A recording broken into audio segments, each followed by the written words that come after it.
Hello there, everyone. My name is Skylar. Today, on this day, 30 years ago, the movie that was released was The Batman, the 1989 one.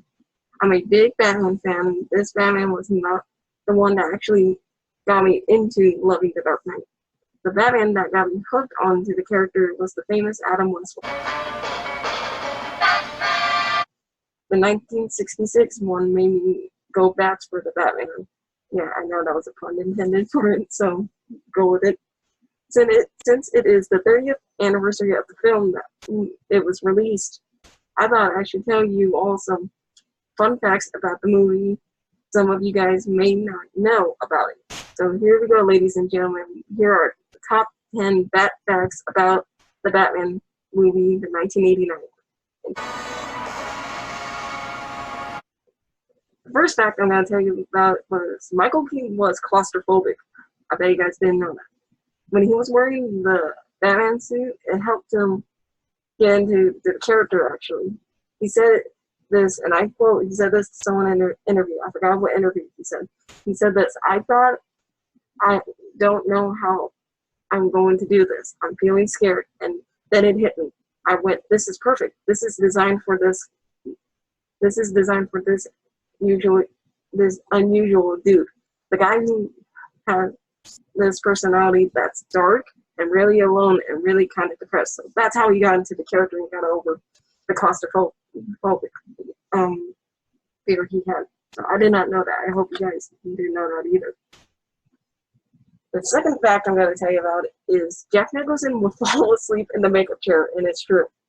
The reason behind this was in his contract when he was playing the Joker for the film, he wouldn't be on set any earlier than 9 a.m. Of course, I know I wouldn't want to be up that early too. So Michael Keaton said this in one interview to Grant Land. I think that's an interview place in London because the movie was filmed in London. Because he said while filming in London, Nicholson made the makeup artist's job easy and just fall asleep in the chair, and it only took 2 hours to do his makeup, and that gave some sleep time for Mr. Jack Nicholson. So I think that was funny. The next fact I'm going to tell you is another one about Jack Nicholson. Jack Nicholson was not the only one picked to play the famous Clown Prince of Crime. I bet you guys didn't know that. Some famous actors were also picked to play him before they picked Jack Nicholson, and these actors were Tim Curry, William Dafoe, David Bowie, John Lithgow, James Woods, and Robin Williams were picked to play the Joker, but soon officially they came to terms to pick Jack Nicholson. I did not know that. I'm not kidding. Me and my dad talked about it, and he said it would have been funny to see Tim Curry as the Joker. Oh my gosh, we will be laughing our asses off. And it would be funny, you gotta admit. If you don't know who Tim Curry is, people just look him up. He's a classic actor. He's cool. And poor guy, he's of course gotten older now. Poor guy, I heard he had a stroke before he went to, I think, Comic-Con in Arizona. I'm not 100% sure. I think it was. And poor guy, he's paralyzed from the waist down. So I hope he feels better. Hope you feel better, Mr. Curry. You're an awesome actor, and I love you from Rocky Horror Picture Show. Thanks to my dad, he showed me. And of course, I've seen many of your films, but I think that's number one that tops the cake. Tell me something, my friend. You ever dance with the devil in the pale? And this fact is actually almost like number 3 I told you right now, but it's kind of like a continuing part, so this is number 4. Nicholson was always top picked actor to play the Joker by Tim Burton and Warner Brothers, okay? But he hesitated about the role to play the clown. He then had a serious talk with Robin Williams. He was also one of the actors that was picked.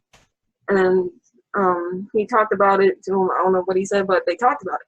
So soon he jumped to it and said yes to play the role. So that meant Robin Williams was left on the crew, which was pretty sad because I bet he was like dying to play the part, and poor guy, he got overthrown by Jack Nicholson. But hey, at least he tried it. I gotta admit, he tried. But so that meant he was really upset. And I didn't know this. Robin Williams refused to play the role of the Riddler in Batman Forever because they gave him that opportunity, or even wanted to do a Warner Brothers production until the studio apologized. So originally, before Jim Carrey was going to play the Riddler in Batman Forever, they offered it to Robin Williams, and he declined it because he was still upset at the time he didn't play the Joker in the 1989 one. So yeah, I did not know that at all, but yeah, I'm surprised on that one too. So yeah, tell you this joke. This fact number 5: Joker's transportation happens in real time. If you remember the part, if you guys seen the movie, when you seen the part when Joker said to his men on the walkie-talkie to show up in 10 minutes. Like first he said, "We'll be there in 5 minutes," and then he said, "You better make it 10." 5 minutes. 5 minutes.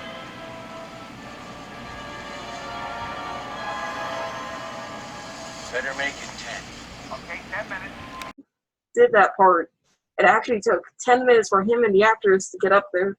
When the helicopter exactly showed up 10 minutes, like he said, he needed 10 minutes. So I thought that was funny. I didn't know it would take exactly 10 minutes. I thought like he just did it like to get a character. 5 minutes, and then he looked up in the tall building and saw the part of the movie when he looked up. It's a really tall building. Like, oh, it's not gonna take 5 minutes. That's why I thought he guessed 10. And that's pretty funny. It actually did take 10 whole minutes to climb up there. So yeah, I did not know that.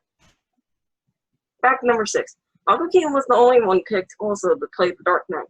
There's many actors that were picked to play Batman before he got picked, that Tim Burton wanted Michael Keaton. And the actors that were going to be picked to play Batman were like Alec Baldwin, Tom Hanks, Mel Gibson, Kevin Costner, Charlie Sheen, Pierce Brosnan, I don't know how to say his name, Tom Selleck, and Bill Murray were going to be originally, one of those guys were originally going to be picked to play Batman, but they chose Michael Keaton. So I'm not gonna lie, if I saw Bill Murray playing as Batman, I was like, oh my gosh, this dude went from Ghostbusters to playing the Dark Knight. That's funny. But I gotta admit, Michael Keaton did a good job playing Batman. It was funny to see him playing Batman. It was funny because I never knew, like, I never watched a lot of his movies. The only movie I saw him before Batman was Beetlejuice, which was a really good movie too, if you guys haven't seen that one yet either. Fact number 7, I bet you didn't know this, but in the original script, they were supposed to include Robin, the Boy Wonder, his sidekick. The film was supposed to have Robin and his parents in the parade scene, if you remember that scene from the movie, if you guys do see it. When Joker is throwing out money to Gotham and everything, and then soon he decided, oh, I'm going to poison. As the surgeon always said, if you gotta go, go with a smile. Those are my balloons. They stole my balloons! And then soon he decided, oh, I'm going to poison Gotham. So they were actually going to have the scene where they were going to make Joker shoot at the trapeze artist people, but that part never was filmed. So if you want to know what the scene will look like, you actually can go on YouTube and find an animated storyboard sequence of the scene. It was shot, and Mark Hamill provided the voice of the Joker. So if you want to watch that, go to YouTube and you can find it. It's really easy. I've seen it before. It's really cool. I'm surprised they left it up, but I gotta admit, yeah, they could have left it up because, for example, it was near towards probably the end of the story. Like, why would they probably put Robin in, for example? Like, at the end, finally, Robin becomes Robin at the end of the movie. It's like, he didn't get a lot of screen time because that was, like, supposed to be towards the end of the film. So, I'm just saying. Fact number 8. Joker's real name was Jack Napier. Of course, almost everyone knows that, but it was not from the comics. It was not from no comic at all. They didn't get the name right off the bat saying, oh, Joker's real name was Jack Napier. No. It was actually made up for the film. The name is a homage to the one and only Alan Napier, who played Alfred Pennyworth on the 1960s Batman TV show. So it's like a kind of like an Easter egg to the Adam West one. So I think that was pretty clever. It was pretty clever because why not? It's like almost like giving a shout out to the original classic and who started the Batman, which was Adam West. So poor guy passed away. So he was a good Batman. It was fun. But that was cool. It's like a little Easter egg. Okay, it's not really his name. Just look up the name behind it, and it's actually leading to the 60s Batman. If you guys seen the TV show and seen the old movie of it. For me, I've seen both, and I love them ever since. Fact number 9.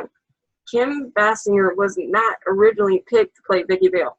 An actress by the name of Sean Young was the original pick to play the character, but soon she had to be replaced 1 week before shooting even started because she fell off a horse and she broke her collarbone. Or actress, and she broke it, so they pretty much had to like do something like, oh no, we need to replace her, and they found, of course, that actress named Kim. So I feel bad for that actress that broke her collarbone. Like, damn, I don't hurt him. I bet it did. And finally, fact number 10. Warner Brothers, okay, they of course helped with the film, of course. But I bet you didn't know this. Warner Brothers wanted Michael Jackson to write a few songs for the film. But Michael Jackson couldn't write any songs for the film because the pop star was touring at the time and he just couldn't do it. So soon the studio thought, hey, we gotta have backup. So soon they thought they should bring in someone else. So they did, and they brought in a person named Prince. Oh, hey, the new king in town.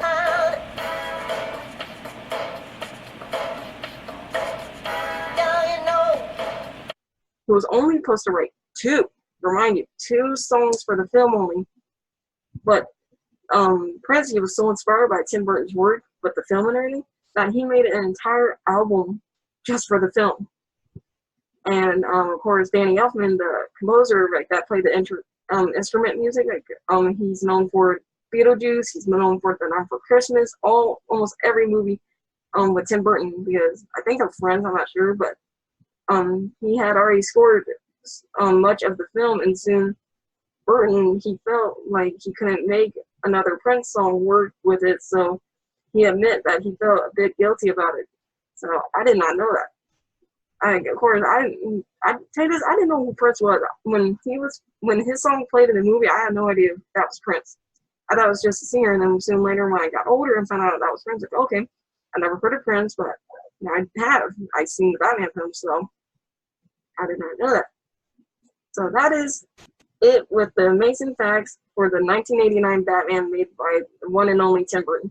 I hope you guys enjoyed it. If you guys want me to do more videos like this, make sure you subscribe, like, comment, and share.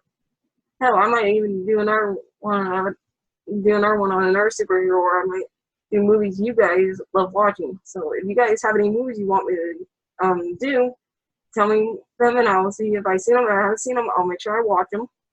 And then, of course, I'll give you my opinion on them, and I'll give you some fun facts about it. So, happy travels, and happy YouTubing, you guys. I'll see you all in the next one. So, see you later. Bye.